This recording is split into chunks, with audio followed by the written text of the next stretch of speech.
الحمد للہ وحدہ والصلاة والسلام علی خیر نبی بعد۔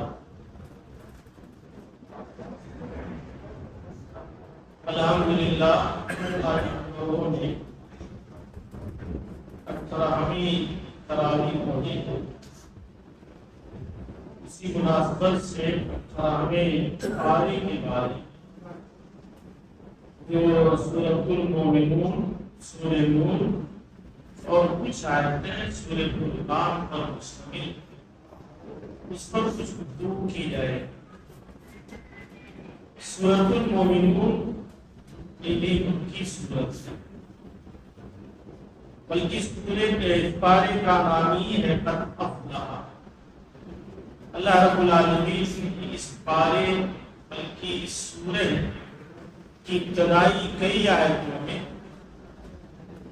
کامیاب ہونے والے مومنوں کی صفات بیان کی۔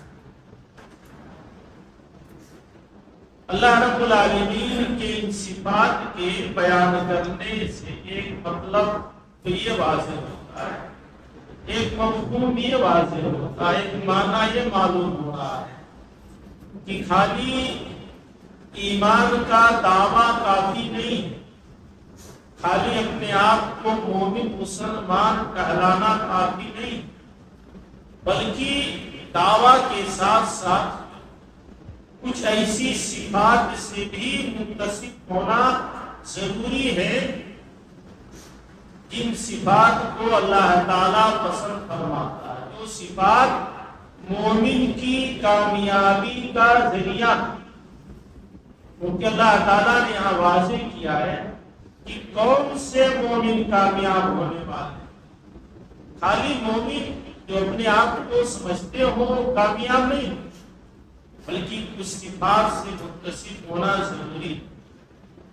تو اللہ تعالیٰ نے کچھ ایسی ہی صفات کا یہاں تذکرہ کیا ہے، قد افلح المؤمنون، تحقیق کی کامیاب ہو گئے وہ مومن، وہ صاحب ایمان جن کے اندر کچھ صفات پائے جائیں گے۔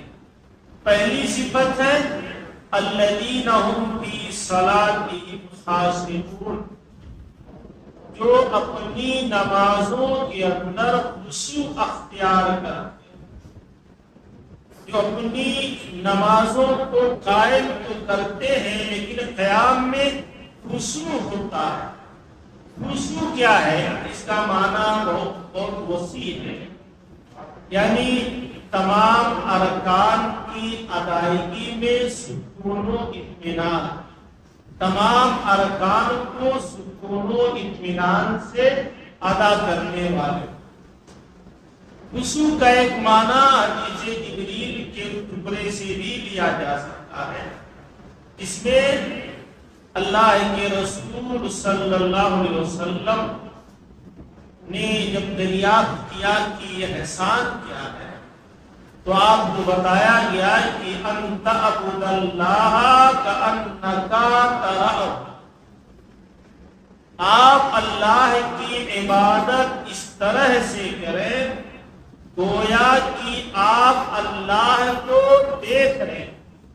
انت عبد اللہ کأنک ترہ، کہ تو عبادت ایسے کر گویا کہ تو اللہ کو دیکھ رہا ہے، یعنی یہ تصور و خیال ہو کہ تم اللہ کو دیکھ رہے ہو۔ فَإِن لَمْ تَكُنْ تَرَاهُ، پس اگر تم اس کے دیکھنے کا تصور و خیال نہیں پیدا کر سکتے فَإِنَّهُ يَرَاكَ، تو یہ جان لو کہ بے شک وہ تمہیں دیکھ رہا۔ اگر تمہارا خیال نہیں ہو پا رہا تو اس یقین کے ساتھ عبادت کرو کہ اللہ تعالیٰ تمہیں دیکھ رہا ہے۔ تو اس انداز سے، اس خیال سے جو عبادت کی جائے اس کے اندر گویا خشوع پائے جائے۔ تو اللہ تعالیٰ نے بیان کیا کہ جو لوگ اپنی نمازوں کے اندر خشوع اختیار کرنے والے، والذین هم عن اللغو معرضون، اور دوسری صفت کامیاب ہونے والے مومنوں کی بیان کی گئی ہے جو لغو لا یعنی غیر ضروری چیز، اس سے نہ آپ کا کوئی مطلب ہو نہ آپ کے قوم و ملت کا کوئی مطلب ہو، نہ آپ کے سماج معاشرے کا کوئی مطلب، لا یعنی غیر ضروری چیزوں سے جو مومن بچنے والے ہیں، اعراض کرنے والے، نظر انداز کر کے گزر جائیں۔ ایسا نہیں کوئی بھی چیز ہے آپ وہاں کھڑے ہو گئے، آپ دلچسپی لینے لگے، آپ اس پر وقت ضائع کریں۔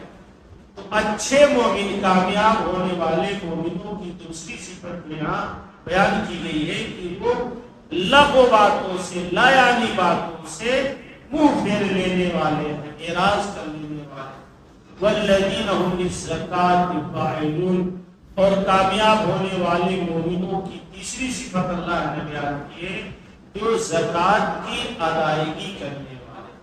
زکوٰۃ کی ادائیگی یہ دو شرطوں کے مطابق جب مال نصاب کو پہنچ جائے اور حولان حول ایک سال اس پر گزر جائے تو زکوٰۃ کی ادائیگی یہ واجب اور فرض ہو جائے۔ ان کی الگ الگ تفصیل ہے۔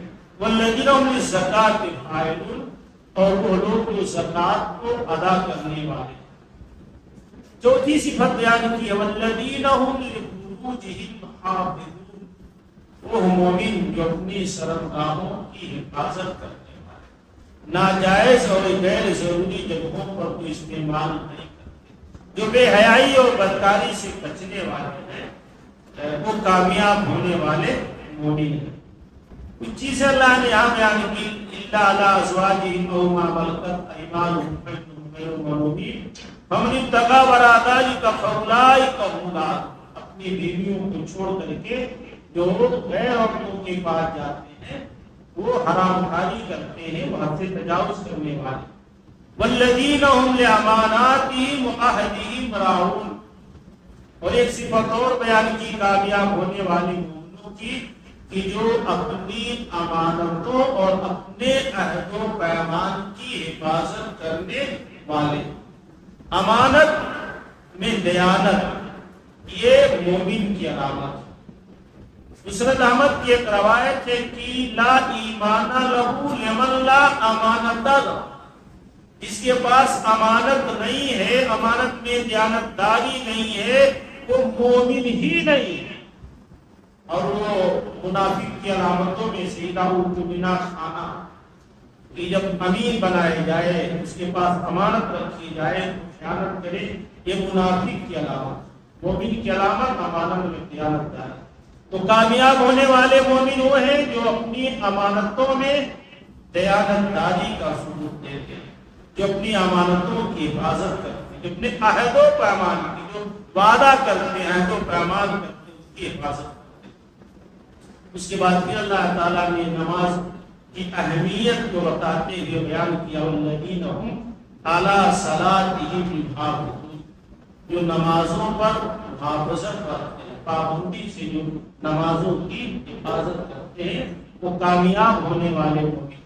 اللہ نے بیان کیا، اولئک هم الوارثون، یہی لوگ، کون سے لوگ؟ جو اپنی نمازوں میں خشوع اختیار کرتے ہیں، جو لایانی لغو چیزوں سے اعراض کرنے والے ہیں، جو زکوٰۃ دینے والے ہیں، جو اپنے شرمگاہوں کی حفاظت کرنے والے ہیں، جو اپنی امانت و عہد و پیمان کا پاک و لحاظ رکھنے والے ہیں، جو اپنی نمازوں کی محافظت برتنے والے ہیں۔ اللہ نے کہا اولئک هم الوارثون، یہی وارث ہونے والے کس چیز کا؟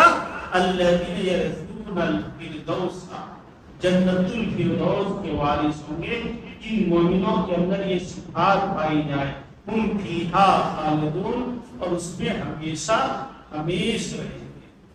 اس کے بعد اللہ تعالیٰ نے اور آگے کی آیتوں میں انسان کی تخلیق کے، پیدائش کے مراحل کو بیان کیا ہے کہ وَلَقَدْ خَلَقْنَا الْإِنسَانَ مِنْ سُلَالَةٍ مِنْ طِينٍ، کہ ہم نے انسانوں کو کھنکھناتی ہوئی مٹی سے پیدا کیا، ثم جعلناہ نطفۃ فی قرار مکین، پھر اس کے بعد ہم نے اس کو نطفہ بنایا، پانی کا قطرہ، ثم خلقنا النطفۃ علقۃ، پھر ہم نے اس پانی کے قطرے کو جمع ہوا خون بنایا، فخلقنا العلقۃ مضغۃ، پھر اس جمے ہوئے خون سے ہم نے گوشت کا لوتھڑا بنایا، فخلقنا المضغة عظاما، پھر گوشت کے لوتھڑے کو ہم نے ہڈی بنایا، فکسونا العظام لحما، پھر ہڈی پر ہم نے گوشت پہنایا، ثم انشأناه خلقا آخر، پھر ہم نے اس کی ایک دوسری تخلیق.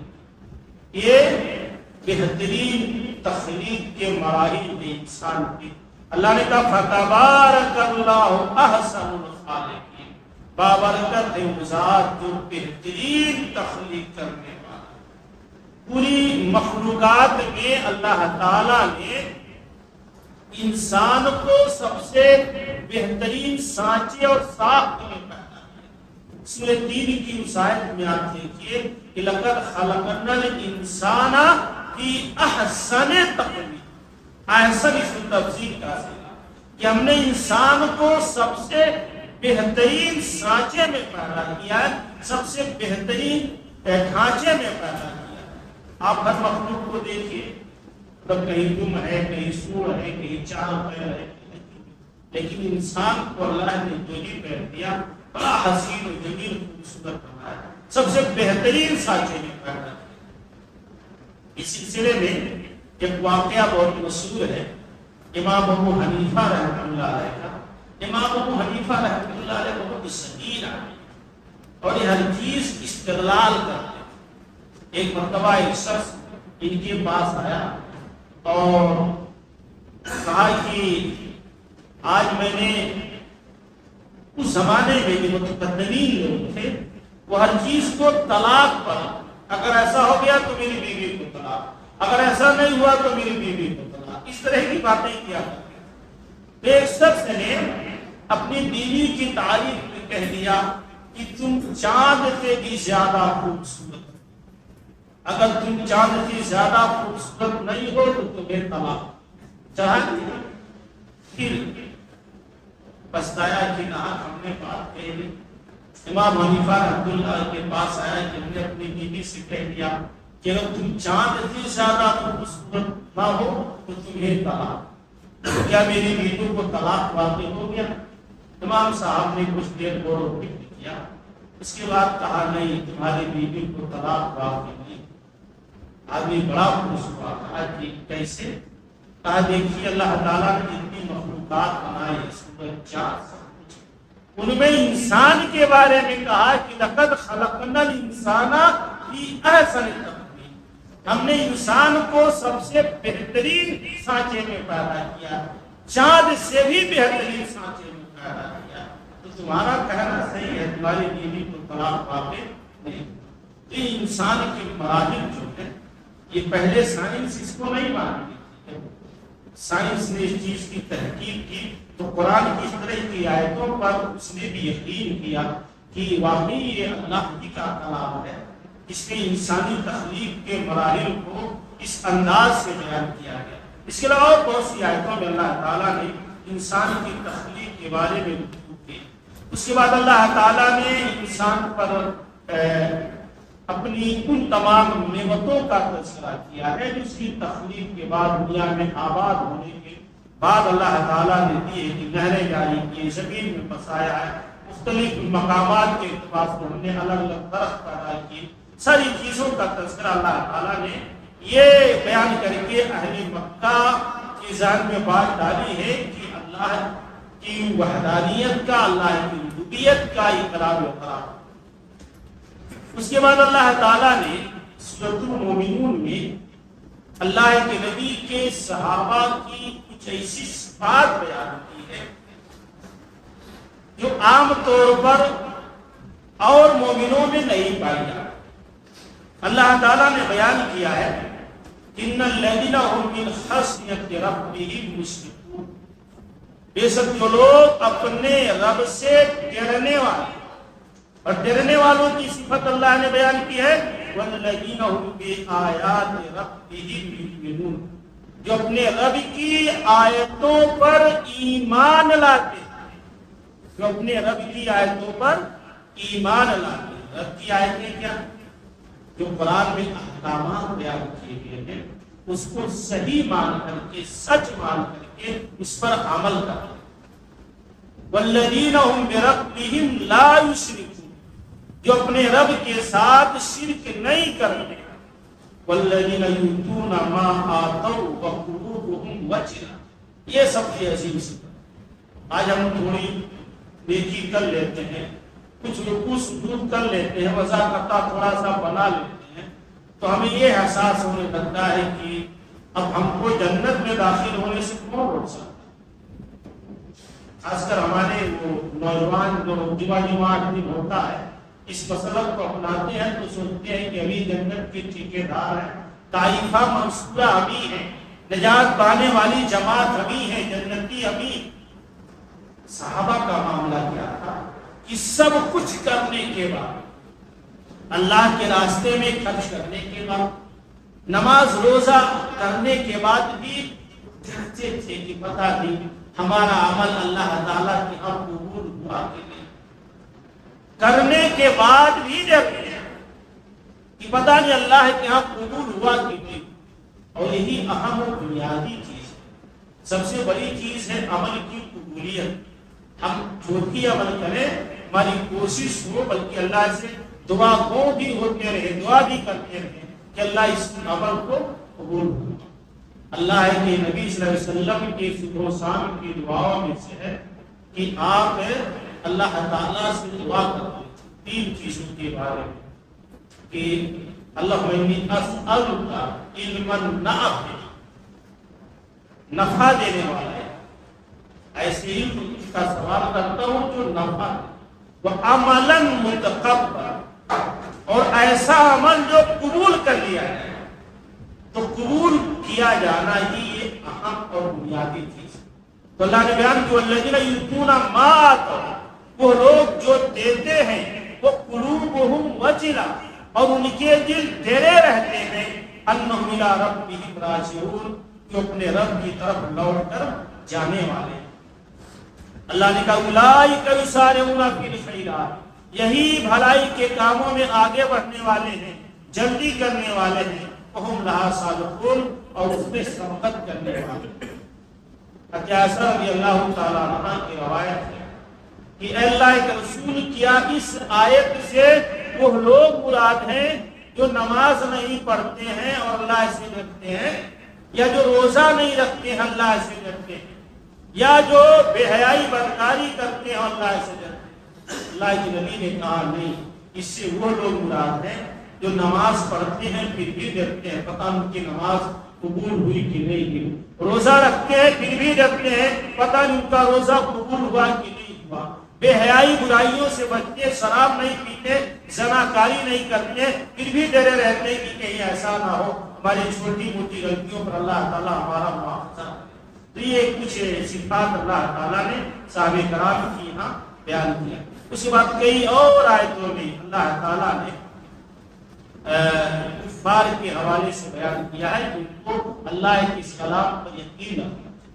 اس کے بعد ایک اور آیت میں اللہ تعالیٰ نے ایک بہت اہم بات بیان کی ہے, اور یہ ہر مجرم یہاں یہ چیز پائی ہے کہ جو آدمی دنیا میں غفلت کی زندگی گزار لیتا ہے, لیکن جب موت قریب آتی ہے تو پھر اس کو اس وقت احساس ہوتا کہ کاش جو زندگی ہم کو ملی تھی اس میں ہم نے نیکیاں, ہم نے نیک اعمال انجام دیے.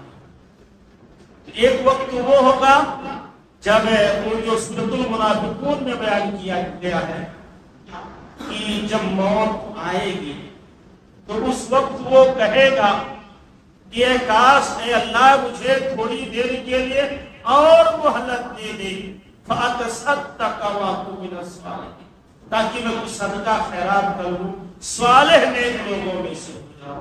لیکن ظاہر سی بات ہے موت کا وقت ٹالا نہیں جا سکتا.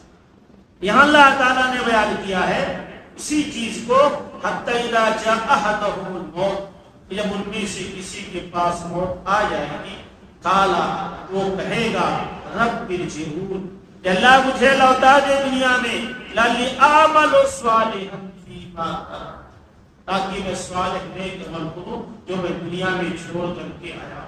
اللہ کہے گا کلا, ہرگز نہیں, انہا کلمۃ, یہ کلمہ ہے, دنیا میں جائے گا پھر وہی زندگی گزارے گا. انہا کلمۃ ہوا قائم, اور ایسے ہی ایک اور آیت میں ہے کہ جب جہنم میں ان کو سزا دی جائے گی تو پھر اللہ تعالیٰ سے دعا کریں گے ربنا اخرجنا، اللہ ہم کو یہاں سے نکال لے، دنیا میں بھیج دے تاکہ ہم جا کر کے وہاں نیک اور صالح ہوں۔ اسی لیے سے بخاری کی ایک روایت میں ہے کہ الیوم عمل ولا حساب، یہ دنیا عمل کی جگہ ہے، آج عمل ہے حساب نہیں، وغدا حساب ولا، لیکن کل موت کے بعد صرف حساب ہوگا، وہاں عمل کا چانس ختم ہو جائے گا۔ ان آیات کے ذریعے اللہ تعالیٰ نے یہ ترغیب دی ہے کہ آدمی کو اعمال صالحہ کرتے ہیں۔ اس کے بعد سورہ نور ہے، اور سورہ نور کا شمار قرآن مجید کی اہم صورتوں میں سے ہوتا ہے، کیونکہ اس میں بہت سے معاشرتی مسائل بیان کیے گئے۔ سب سے پہلے اللہ تعالیٰ نے معاشرے کے اندر ہونے والی اہم برائی، بے حیائی، بدکاری، زناکاری کے بارے میں اللہ تعالیٰ نے بیان کیا، اور اس کے تعلق سے بہت اہم سخت احکامات بیان کیے کہ اگر یہ برائی شادی شدہ مرد اور عورت سے ہو تو اس کا حکم ہے کہ عوام کے سامنے ان کو پتھر مار مار کر کے ہلاک کر دیا جائے، اور اگر یہ برائی غیر شادی شدہ لڑکے اور لڑکی سے ہو تو اسی صورت میں انہیں 100 کوڑے لگائے، اور بعض حدیثوں میں ہے کہ ہمیشہ کے لیے ان کو شہر بدر کر دیا جائے۔ اور ایک چیز اور اللہ تعالیٰ نے بیان کی ہے کہ الزانی والزانی فاجلدوا كل واحد منهما 100 ولا تأخذكم بهما رأفة في دين الله، ان کو سزا دیتے وقت، کوڑے مارتے وقت، انہیں پتھر مارتے وقت ان کے ساتھ ذرہ پر بھی نرمی نہ کرنا، ان کنتم تؤمنون باللہ والیوم الآخر، اگر تمہیں اللہ اور آخرت پر ایمان۔ تو اس طرح سے اللہ تعالیٰ نے یہاں ایسے گنہگاروں کی سزا کی بات کی ہے۔ اس کے بعد ایک اور حکم نازل کیا اللہ تعالیٰ نے کہ اگر کوئی آدمی کسی مومنہ عورت پر اس قسم کی بے حیائی کا الزام لگا دے اور وہ گواہ نہ پیش کر سکے تو شریعت کا حکم ہے کہ ایسے شخص کو 80 کوڑے لگائے، کیونکہ کسی کسی کو آبرو اتنی آسان نہیں ہے کہ آپ منہ بول دے اور اس کو بدنام کریں، تو شریعت کی طرف سے حکم ہے کہ اس کو 80 کوڑے لگائے گئے۔ اس کے بعد ایک اور حکم اللہ تعالیٰ نے یہاں بیان کیا ہے کہ اگر کوئی آدمی اپنی بیوی پر اس قسم کا الزام لگاتا تو اس کے لیے بھی ضروری ہے کہ وہ گواہ ہے، اگر وہ گواہ نہیں لاتا ہے تو شریعت کا یہ حکم ہے کہ اسی صورت میں میاں اور بیوی کے درمیان لعان کرایا جائے۔ شاید کسی درس میں نے بتایا تھا کہ کھلا طلاق اور ایک تیسری چیز ہے لعان۔ لعان کا طریقہ یہ اللہ نے بیان کیا ہے کہ والذین یرمون ازواجہم، جو اپنی بیویوں پر الزام لگاتے ہیں، ولم یکن لہم شہداء، اور ان کے پاس گواہ نہیں ہے، الا انفسہم، سوائے اپنی ذات کے، صرف اپنے آپ کی گواہی ہے، تو ان کے لیے ضروری ہے کہ وہ 4 گواہ لائیں اگر وہ سچوں میں سے۔ فشہادۃ احدی اربع شہادات باللہ، اگر وہ گواہ نہیں لاتے تو قاضی کے سامنے، لوگوں کے سامنے، عوام کے سامنے جہاں پنچایت ہو رہی ہو، میاں بیوی کو حاضر کیا جائے، اور شوہر 4 بار اللہ کی قسم کھا کر کے کہے گا کہ جو الزام لگا رہا اس میں وہ سچا، اور 5ویں بار کہے گا ان لعنت اللہ علیہ ان کان من الکاذبین، کہ اگر وہ جھوٹ بول رہا ہے، الزام لگا رہا ہے جھوٹ بول کر کے، اس پر اللہ تعالیٰ کی لعنت۔ یدرک عنہ العذاب، اب اس پر نہ کوڑے لگیں گے نہ سزا دی جائے، وہ آدمی عذاب سے بچ جائے گا۔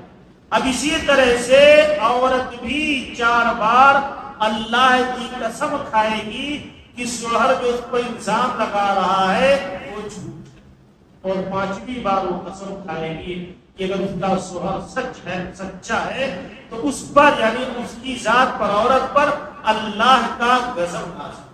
پھر 5 بار قسم کھا لینے کے بعد میاں بیوی کو ہمیشہ کے لیے جدا کر دیا جائے گا، اب ان پر نہ کوئی کوڑا لگے گا نہ کوئی سزا۔ اب معاملہ اللہ تعالیٰ کے ہاں جو صحیح ہوگا اس کے مطابق، جو غلط ہوگا اس کے مطابق اللہ ان کو جزا و سزا دے گا۔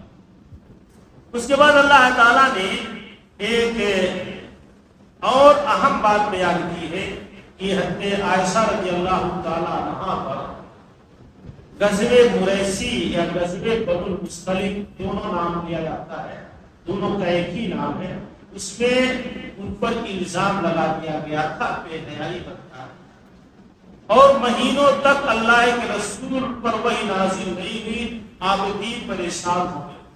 منافقوں نے اتنا پروپیگنڈا کیا تھا، اتنا پروپیگنڈا کہ بعض نیک صحابہ بھی اس پروپیگنڈے کے نرگے میں آ گئے، لیکن جب اللہ تعالیٰ کے 10 آیتوں کی نزول کی ذریعہ حضرت عائشہ کی پاکدامنی کو ظاہر کیا تو مومنوں پر سخت سرزنش بھی کی کہ جب تم نے اس واقعے کو پہلی بار سنا تبھی تمہیں انکار کر دینا چاہیے۔ اس طرح کی غلطی نبی کی بیویوں سے نہیں ہو سکتی، اور نبی کی بیوی نہیں بلکہ پوری تاریخ ہے کہ انبیاء کی بیویاں اس قسم کی غلطیوں سے کبھی سرزد ہو ہی نہیں سکتی، کبھی نہیں سرزد ہو سکتی۔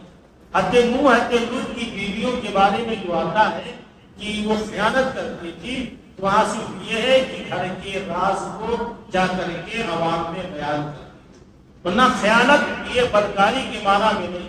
انبیاء کی بیویوں سے اس قسم کا خیال کرنا ہی بہت بڑا جرم اور بہت بڑی غلطی ہے۔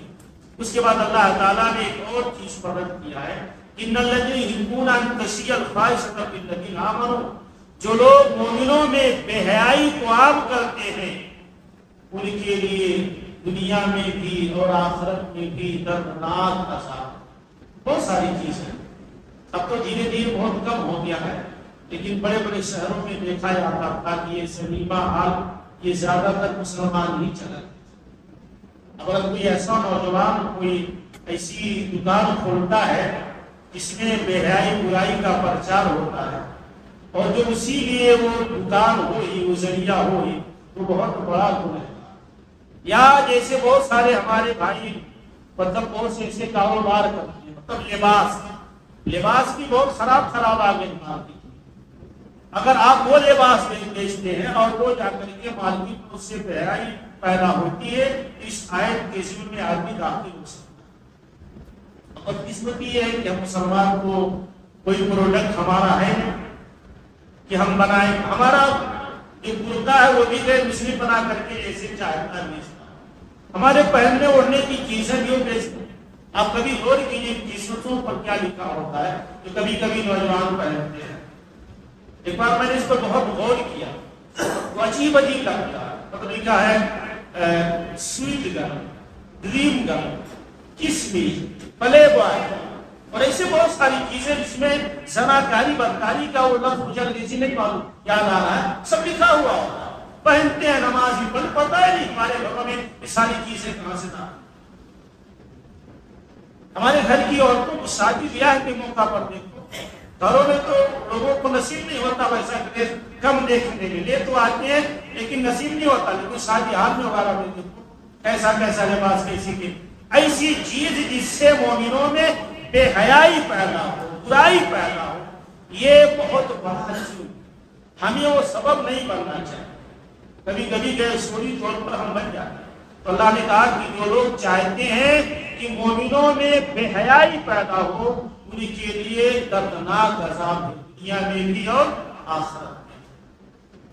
اس کے بعد اللہ تعالیٰ نے ایک اہم چیز کا تذکرہ کیا۔ کبھی کبھی ایسا ہوتا ہے کہ کسی کے ساتھ ہماری تحاسنی ہو جاتی ہے، چھوٹی چھوٹی چیزوں پر ہم قسم کھا لیتے ہیں کہ ان سے گفتگو نہیں کریں گے، ان کے ساتھ نیکی نہیں کریں گے، ان کے ساتھ اچھا سلوک برتاؤ نہیں کریں گے، یہ چیز اللہ تعالیٰ کو پسند ہے۔ اصل میں حضرت عائشہ رضی اللہ تعالیٰ عنہ پر جب الزام لگا تو ایک صحابی حضرت مصطح بن اساثہ رضی اللہ تعالیٰ عنہ جو حضرت ابو بکر صدیق کے رشتے دار، ابو بکر صدیق ان کی کفالت کرتے تھے، کچھ ماہانہ ان کو تعاون دیتے تھے، مدد کرتے تھے، لیکن جب عائشہ رضی اللہ تعالیٰ عنہ کو الزام لگا تو مصطح بن اساثہ بھی زبان سے کہہ پڑے کہ نوز باللہ حضرت عائشہ نے کہا جب قرآن کی آیت نازل ہوئی تو ابو بکر صدیق رضی اللہ تعالیٰ عنہ کو بہت تکلیف ہوئی کہ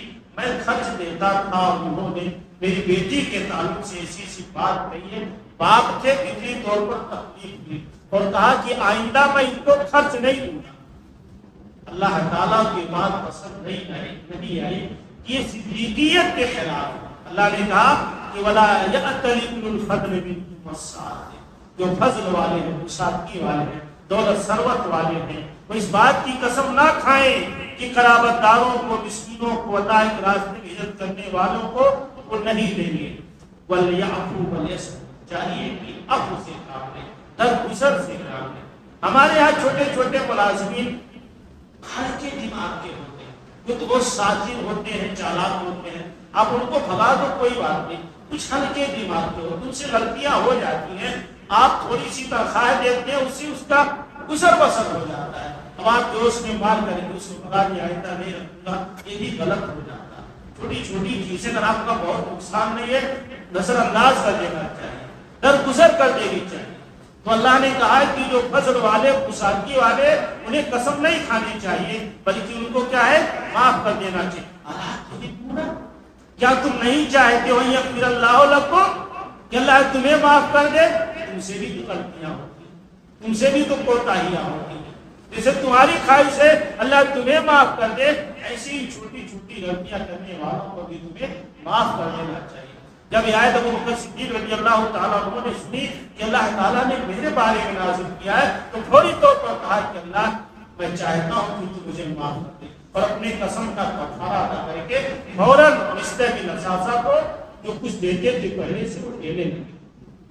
ایک چیز اور اللہ تعالیٰ نے یہاں بیان کیا ہے گھروں میں داخل ہونے کے حوالے سے، کہ الذین آمنوا لا تدخلوا بیوتا غیر بیوتکم حتی تستأنسوا وتسلموا علی اہلہا۔ یہ دوسروں کے گھروں میں داخل ہونے کے آداب سکھائے جا رہے ہیں کہ ہم کسی کے گھر میں داخل ہوں یا کسی کے ہاں جائیں تو پہلے ہم سلام کریں، اور اگر سلام کا جواب مل جائے یا اندر سے اجازت مل جائے تب ہم کو داخل ہونا چاہیے۔ بلکہ حدیث میں سکھایا گیا آپ جائیں کہ السلام علیکم اادخل، عربی میں ہے کہ السلام علیکم، کیا میں گھر میں داخل ہو جاؤں؟ وقت وہ کہتے ہیں کہ آ جائیے، آپ داخل ہو جائیے۔ یا کبھی کبھی خالی سلام ہی کیا جاتا ہے، آدمی اندر سے کہتا آئیے آئیے، وہ اجازت ہو جاتی ہے۔ بغیر سلام کیے، بغیر اجازت طلب کیے ہمیں گھروں میں نہیں داخل ہونا چاہیے۔ بلکہ ایک ادب یہ بھی ہے کہ ہم سلام کر کے دروازے سے ہٹ جائیں، دروازے سے بغل ہو جائیں، کیونکہ ہو سکتا دروازہ کوئی ایسا کھول دے جس سے پردہ کرنا ضروری ہو۔ جب ہم بغل میں رہیں گے تو وہ ساری قباحتوں سے ہم بچ سکتے ہیں۔ تو یہ سکھایا گیا ہے، اللہ نے کہا ذالکم خیر لکم، یہ تمہارے حق میں بہتر ہے، لعلکم تذکرون، تاکہ تم نصیحت حاصل کرو۔ اس کے بعد اللہ تعالیٰ نے مومنہ عورتوں کو بھی اور مومن مردوں کو بھی سب کو اس بات کا حکم دیا ہے کہ ایک دوسرے سے اپنی نگاہوں کو نیچی کر دیں۔ کل للمؤمنین یغضوا من ابصارہم، مومنوں سے کہہ دیجیے کہ اپنی نگاہوں کو آپ نیچی رکھیں۔ اور آپ یہ تو بڑا مشکل ہو جائے گا کہ آپ کاروبار کرتے ہیں تو آپ سر جھکا کر کے کاروبار کو کر نہیں سکتے، لیکن کوشش یہ ہو کہ آپ بہت زیادہ اٹھائی کے ساتھ نہ دیں تو بس قرآن کے حکامات۔ بھائی کبھی کبھی چھوٹی چھوٹی چیزیں گناہوں کا سبب بن جاتی ہیں، آدمی جہاں تک ہو سکے وہ بچے، یہ قرآن کا حکم ہے۔ آپ کے حالات کیسے ہیں وہ آپ بہتر جانتے ہیں، کیوں قرآن کہہ رہا ہے کہ آپ نگاہ نیچے رکھیں۔ عورتوں سے بھی کہا گیا ہے کہ اپنی نگاہوں کو نیچی رکھیں، اور کئی احکامات اللہ تعالیٰ نے یہاں عورتوں کے حوالے سے بیان کیے گئے ہیں جو بہت تفصیل طلب ہے۔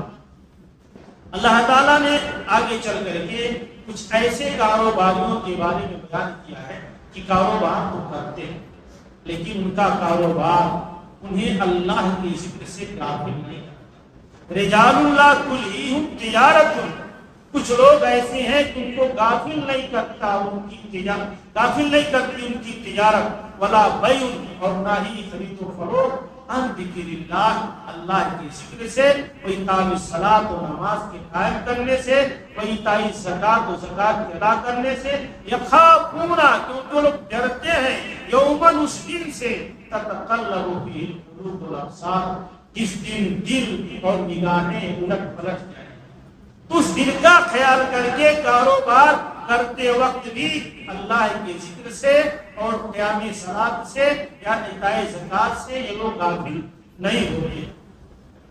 اس کے بعد اللہ تعالیٰ نے ایک اور چیز بیان کیا ہے مومنوں کے حوالے سے کہ صحیح سچے مومن وہ کہ جب اللہ کی طرف سے رسول کی طرف سے کوئی بات ان تک پہنچے اس میں چوں چرا نہیں کرتے، فوراً اس کو قبول کر لیتے۔ اللہ نے کہا انما کانا قول المؤمنین، بلا شبہ مومنوں کے قول میں سے ہے، اذا دعوا الی اللہ ورسولہ، جب وہ بلائے جاتے ہیں اللہ اس کے رسول کی طرف، لیحکم بینہم، تاکہ ان کے درمیان فیصلہ کر دیا جائے، ان یقولوا، تو کہتے ہیں سمعنا واطعنا۔ آپ سے بتایا گیا کہ آپ کا یہ عمل درست نہیں، سمعنا واطعنا، آپ نے سن لیا، ہم اس پر عمل کریں۔ قرآن و حدیث کے حوالے سے آپ تک بات پہنچ جائے تو مومن، سچے مومن کا یہ کہنا ہونا چاہیے سمعنا واطعنا، کہ ہاں بھائی ہم نے سنا، ہم اس کا انکار نہیں کر سکتے اور ہم اطاعت کریں گے۔ اللہ نے کہا اولئک هم المفلحون، یہی کامیاب ہونے والے۔ اس کے بعد اللہ تعالیٰ نے ایک اور چیز بیان کی جو سب کے لیے ہے۔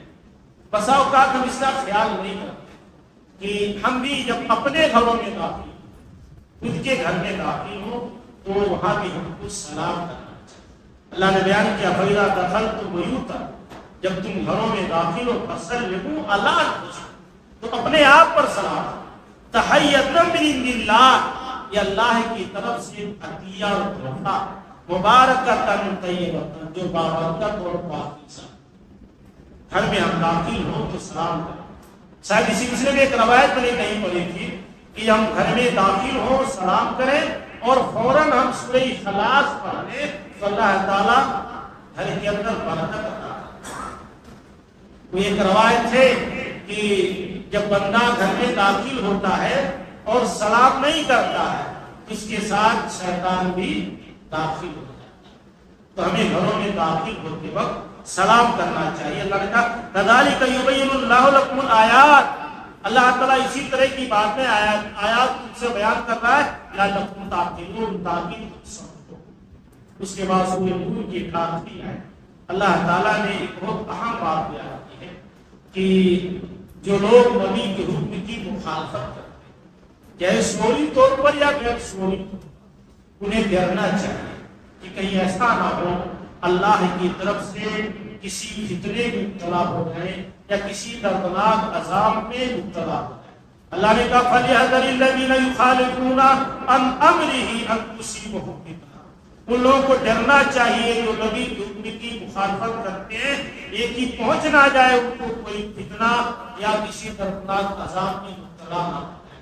ہماری کوشش ہو کہ ہمارے تمام معاملات میں ہم کتاب و سنت کی پیروی کریں، اللہ اس کے رسول کے احکامات پر چلیں۔ صحیح مسلم کی ایک روایت میں ہے کہ ایک مرتبہ ایک محفل میں اللہ کے رسول صلی اللہ علیہ وسلم نے ایک شخص کو بائیں ہاتھ سے الٹے ہاتھ سے کھاتے ہوئے دیکھا تو آپ نے کہا کل بیمینک، تم سیدھے ہاتھ سے کھاؤ دائیں ہاتھ سے کھاؤ۔ اس آدمی کو برا لگا کہ آپ نے محفل میں مجھے کہہ دیا، تو اس کو خراب لگا۔ اس نے کہا لا استطیع، گھمنڈ سے غرور سے کہا نہیں میں داہنے سے نہیں کھا سکتا، لا استطیع۔ اللہ نے کہا کہ لستطع، اے اللہ کے رسول نے کہا لستطع، کیا تو طاقت ہی نہ رکھتا۔ حدیث میں ہے کہ فما رفع الا فی، پوری زندگی وہ اپنے ہاتھ داہنے ہاتھ کو اپنے منہ تک نہیں لے جا سکتا، اس کے ہاتھ میں طاقت ہی نہیں رہی۔ تو ہماری کوشش ہو کہ ہم جان بوجھ کر کے اللہ اس کے رسول کے حکم کی مخالفت نہ کریں۔ یہ آج جو دنیا میں مغلوب ہے، پریشان حال ہے، اس کی ایک وجہ یہ بھی ہے کہ ہم نے بہت ساری چیزوں کو اللہ اس کے رسول کے حوالے سے شریعت کی چیزوں کو ہم نے ترک کر دیا ہے۔ کچھ رسمی چیزیں، کچھ بال مٹی، کچھ جزوی اور فروعی چیزیں ہے ہمارے اندر، ورنہ اگر ہم قرآن و حدیث پر، اللہ کے رسول کے احکامات پر عمل کرتے تو جو ہماری پیشانیوں پر وہ دبدبا تھا وہ ایسے ختم نہیں ہوتا، ہمارا دشمن اتنا جری نہیں ہونے کا۔ تو ہماری کوشش ہونی چاہیے کہ ہم کتاب و سنت کے مطابق اپنے معاملات کریں۔ اللہ تعالیٰ ہم سب کو کتاب و سنت کی صحیح و سچی سمجھنا فرمائے اور کتاب و سنت کی روشنی میں زندگی گزارنے کی توفیق عطا فرمائے۔ العالمین اپنی دنیا میں زندہ رہا، ایمان طلاب پر زندہ رہا، جب ہمارا خاتمہ ہو کہ ایمان اسلام پر ہو۔ آمین۔ السلام علیکم ورحمۃ اللہ۔